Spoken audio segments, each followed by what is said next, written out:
एक समय की बात है कि हिमालय की खाड़ी के किनारे एक छोटे से शांत गांव में राहुल नाम का एक युवा लड़का रहा करता था। वो अपने क्रोधी स्वभाव और चंचल मन के कारण गांव भर में प्रसिद्ध था।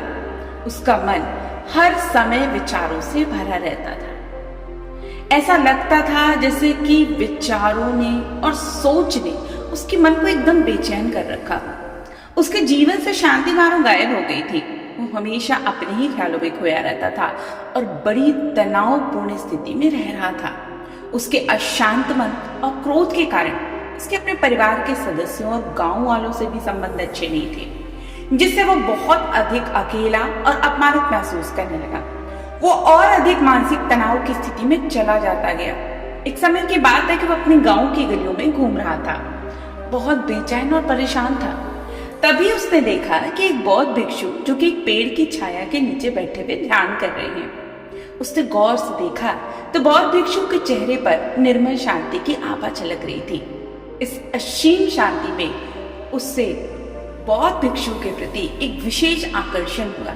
तब वो युवा व्यक्ति बौद्ध भिक्षु के करीब आया और उन्हें अपने आसपास के वातावरण में भी सकारात्मक ऊर्जा का जब एहसास हुआ तो वो असीम शांति और सकारात्मक ऊर्जा के स्रोत की ओर अपने आप बढ़ने लगा। कहीं न कहीं इस बौद्ध भिक्षु के भीतर ही उसे ऐसा लगा कि कोई ऐसी ऊर्जा प्रवाहित हो रही है जिसकी वजह से सिर्फ वो ही शांत नहीं है बल्कि आसपास का वातावरण भी बिल्कुल शांत है। इसलिए वो भी वहीं पर बैठकर उनकी आंखें खुलने का इंतजार करने लगा। थोड़ी देर बाद जब बौद्ध भिक्षु की आंख खुली तो उसने उस युवा लड़के को अपने सामने बैठा पाया, जो बहुत ज्यादा तनाव में था, नकारात्मक भावनाओं से भरा हुआ था।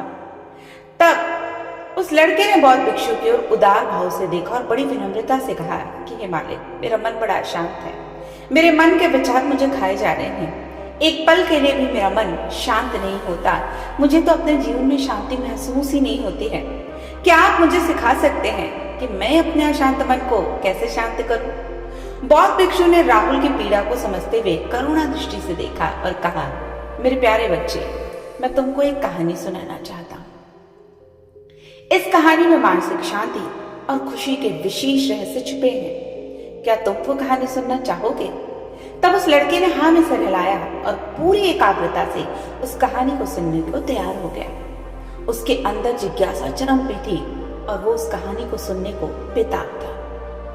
तब उस बौद्ध भिक्षु ने कहना शुरू किया कि बहुत समय पहले की बात है, एक नगर में शक्ति नाम का एक आदमी रहता था। शक्ति बेहद महत्वाकांक्षी व्यक्ति था और उसे हर काम में लोगों से मदद की जरूरत पड़ती थी।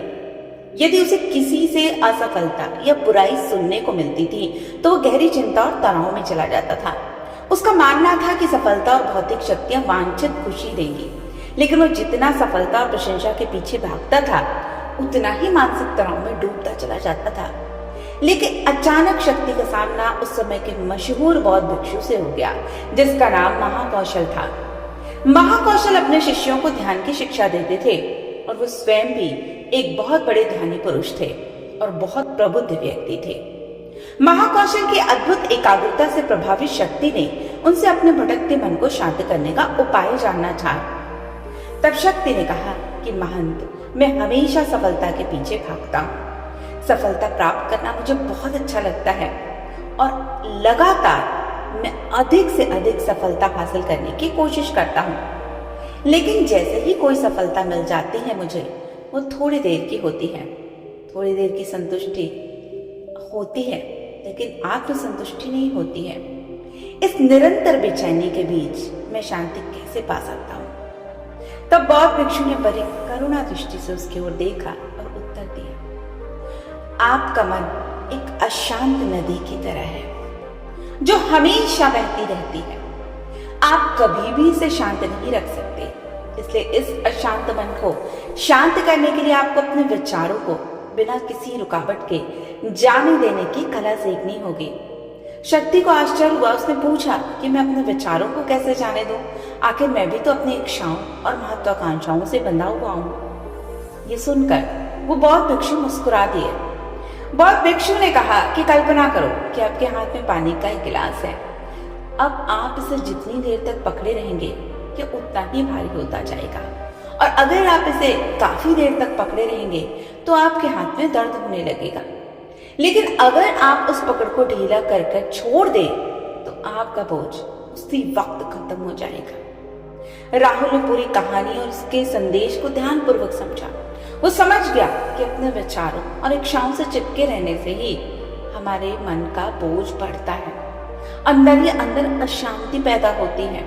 राहुल ने उस कहानी को ध्यानपूर्वक सुना और उसने ये बात को समझा कि जब तक हम अपने विचारों और इच्छाओं से चिपके रहते हैं उसका बोझ उतना ही बढ़ता जाता है और अंदर ही अंदर अशांति पैदा होती जाती है। राहुल आगे पूछता है कि गुरुदेव उसके बाद शक्ति का क्या हुआ। गुरु ने कहना शुरू किया कि बौद्ध भिक्षु की बात मानकर शक्ति ने विचारों को त्यागने का अभ्यास शुरू कर दिया। वो बिना किसी पूर्ण निर्णय के अपने विचारों और भावनाओं को आते जाते देखने लगा। अब उसने विचारों को पकड़ना बंद कर दिया। उसने विचारों के साथ सही गलत या अपनी भावनाओं को जोड़ना बंद कर दिया। विचार उठते थे, अपने आप चले जाते थे। धीरे धीरे उसे ये एहसास होने लगा कि उसकी इच्छा और भावना ही सभी दुखों का कारण है। जैसे जैसे शक्ति ध्यान में गहरे उतरता गया उसने पाया कि वर्तमान में जीना ही आंतरिक शक्ति का एकमात्र स्रोत है। वो खुद को वर्तमान में स्थापित करके अपने मन को निरंतर चलने वाली मन की बकबक से छुटकारा पा सका। धीरे धीरे शक्ति का मन एक शांत झील की तरह हो गया जो कि बाहरी दुनिया को अपने अंदर सिर्फ प्रतिबिंबित करती है, उसमें डूबती नहीं है।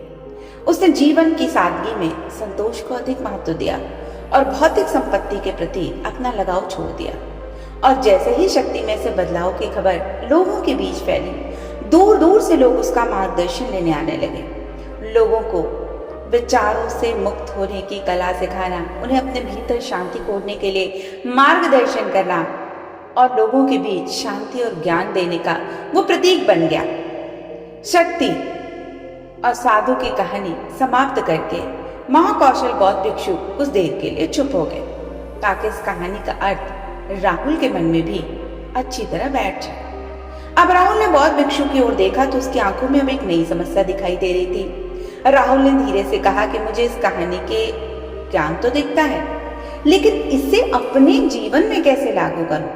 मैं अपने मन में चलने वाली बकबक को, अपने मन के अशांत विचारों को कैसे शांत करूं? मुझे काफी हद तक आपकी बात समझ में तो आई, लेकिन इसको मैं अपने जीवन में उतारने के लिए क्या करूं? तब उसके सवाल पे बौद्ध भिक्षु थोड़ा मुस्कुराते हैं और फिर कहते हैं, अशांत मन को शांत करने का अभ्यास आत्म जागरूकता से शुरू होता है।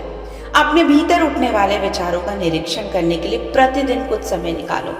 उन भावनाओं पे ध्यान दो जो आपके मन में आती हैं और देखो कि वो कैसे आती हैं और आकाश में गुजरते बादलों की तरह चली जाती हैं। अब राहुल ने आंखें बंद कर ली और बौद्ध भिक्षु के कहे अनुसार अपने विचारों का अवलोकन करने लगा। जैसे ही उसने अपने भीतर उठने वाले विचारों पे ध्यान देना शुरू किया, उसे इस बात का एहसास हुआ कि उसे अपने अंदर चिंता और इच्छाओं की एक निरंतर धारा बहती हुई महसूस हुई। सिर्फ एक एहसास नहीं, उसे एक अद्भुत शांति का एहसास कराया। उसे ये भी एहसास हुआ कि ये सभी विचारों और भावनाओं से अलग है। बौद्ध भिक्षु ने आगे कहा कि जैसे शक्ति ने खुद को सभी मोह माया से अलग कर लिया, वैसे ही अपने मन को अशांतिकारी विचारों और भावनाओं से मुक्त करने का अभ्यास विकसित करो। बिना किसी पूर्वाग्रह के विचारों को वैसे ही स्वीकार करो जैसे वो आते हैं और फिर धीरे धीरे उन्हें जाने दो और अपना ध्यान वर्तमान क्षण पर केंद्रित रखो। राहुल ने बौद्ध भिक्षु को टोकते हुए कहा कि अगर विचार और भावनाएं इतनी मजबूत हैं तो मेरा क्या होगा? बौद्ध भिक्षु ने कहा कि यह बना रहता है और मन के विचार मन को छोड़ने से इनकार करते हैं। बौद्ध भिक्षु ने राहुल की बात में सहमति से सिर हिलाते हुए कहा कि ऐसे कई मौके आएंगे जब तुम्हारे मन में सवालों का बवंडर चल रहा होगा, जब तुम्हारा दिमाग अपनी ही बात नहीं सुनेगा और ऐसे में तुमको अपनी सांसों की ताकत पर विश्वास करना होगा। एक बार फिर भिक्षु ने राहुल से कहा कि अपनी आंखें बंद करो और अपनी सांसों पर ध्यान केंद्रित करने के लिए अपने पेट को ऊपर उठता हुआ और मथता हुआ महसूस करो। बौद्ध भिक्षु ने बताया कि जब भी तुम्हारा मन अशांत हो तो तुरंत अपनी सांसों पर लौट आओ। सांसों की वाद्य गति आपको तुरंत वर्तमान के चरणों में वापस खींच लेगी और तुमको शांति का अनुभव कराएगी। अब राहुल बौद्ध भिक्षु के निर्देशानुसार आने जाने वाली सांसों पर ध्यान केंद्रित करने का प्रयास करने लगा। इस छोटे से अभ्यास से उसे मानसिक शांति का अनुभव हुआ। उसे याद आया कि उसकी सांसें हमेशा उसके साथ थी, जो उसे वर्तमान क्षण की याद दिलाती थी, आराम और शांति की याद दिलाती थी। राहुल के इस विकास को देखकर बौद्ध भिक्षु मंद मंद मुस्कुराए और बोले, मेरे प्रिय बच्चे, बेचैन मन को शांत करना एक ऐसा अभ्यास है जिसमें बहुत प्रयास और दृढ़ इच्छा शक्ति की आवश्यकता होती है, क्योंकि लगातार व्यायाम से मांसपेशियां भी मजबूत होती हैं। तो इसी प्रकार निरंतर इस अभ्यास से मन भी शांत होता है। अब राहुल ने भी बौद्ध भिक्षु की बातों में सिर हिलाया और उन्हें धन्यवाद देते हुए वादा किया कि आज से वह अपने अशांत मन को शांत कर सकेगा और गैर जरूरी चलने वाले विचारों से खुद को मुक्त कर वर्तमान में जीने की कला को जानकर आगे बढ़ेगा, ताकि वो अपने जीवन के चलने वाले इन बेकार के फालतू विचारों से मुक्ति पा सके और जीवन में आगे बढ़े और वर्तमान में जीना सीखे। बौद्ध भिक्षु ने राहुल के कंधे पे हाथ रखकर उससे कहा कि मुझे तुम्हारी क्षमता पे पूरा भरोसा है, जल्द ही तुमको तुम्हारी आंतरिक शांति जरूर मिलेगी। लेकिन याद रखना कि यह आसान नहीं है। अगर तुम दृढ़ इच्छा शक्ति और खुले दिल से प्रयास करोगे, इस पर विश्वास रखकर प्रयास करोगे, तभी तुम शांति को पा पाओगे। अगर तुम 1-2 दिन के अभ्यास के बाद थक जाओगे तो तुम कभी भी अपने अशांत मन को शांत नहीं कर पाओगे। हर दिन ध्यान करने के लिए अलग समय निर्धारित करो, तभी तुम अपने मन में उठने वाले विचारों को बिना किसी रोक टोक के जाने दोगे और अपनी सांसों के जरिए खुद को वर्तमान में बनाए रखने की कोशिश करोगे। धीरे धीरे समय के साथ अभ्यास करते हुए राहुल को अपने अंदर शांति का अनुभव हुआ। जैसे जैसे समय बीतता गया, राहुल को ज्ञान और शांति का स्रोत बढ़ने लगा और धीरे धीरे वो भी अंदर से बिल्कुल शांत हो गया। और उसके शांत स्वभाव की वजह से धीरे धीरे लोग भी उससे जुड़ने लगे और उससे अपनी समस्याओं का समाधान पूछने लगे।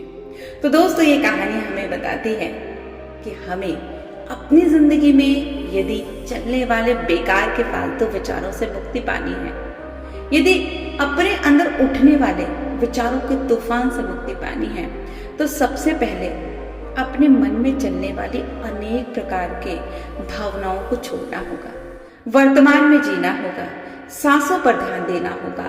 और इस कला को विकसित करने में समय लगता है, लेकिन जब हम निरंतर इसका अभ्यास करते हैं तो एक दिन ऐसा समय भी आता है कि जब हम बिल्कुल शांत हो जाते हैं, बिल्कुल एक शांत नदी की तरह, और आपका जीवन भी इसी तरह से बदल जाएगा।